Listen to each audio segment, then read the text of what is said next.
And you are often quite distinguished. And at other times, you're an absolute fool. I mean, a silly simp. Yeah, that's it. Right. Yeah.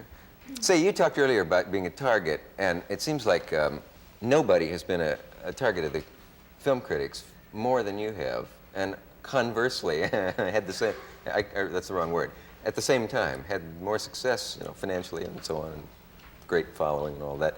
Did this ever get on your nerves where you finally just thought, if they don't like me here, I'll stop making movies? Sure. Did it? Oh, God, yes. Because you don't seem...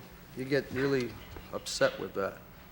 Yeah. I got to a point where I was accused of wanting to do it all, and that always depressed me and annoyed me because that wasn't the case. People think, well, I'll do it all, quote, end quote, and they do not attach to that it's 8 hours for every hat that you wear, and to put in 20 or 21 hours a day is not because you elect to do that. You do that because you can't find someone who will either do it with you, who you think is equally as competent and or better, but then to sit back and wait until there is someone, you would never function at all. So I learned as much about my craft as I could and tried to do as much as I could to make that totality, the end result, an important thing.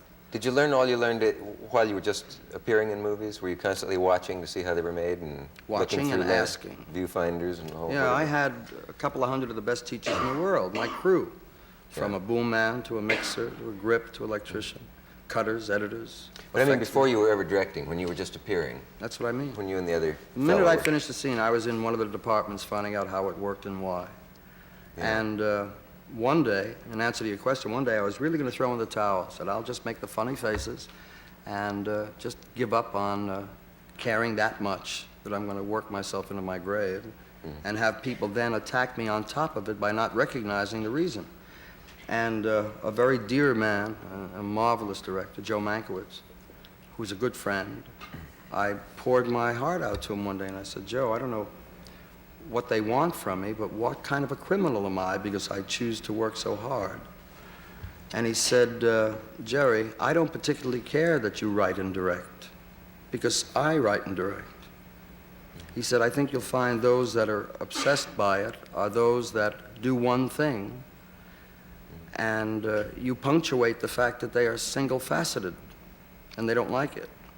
He said, and they want you to come over to their side. If they can knock you down, then they have one less to be concerned with. Well, it made a great deal of sense to me. Yeah. It made me feel better anyhow. He said, the people who do what you do will not attack you for doing what you do.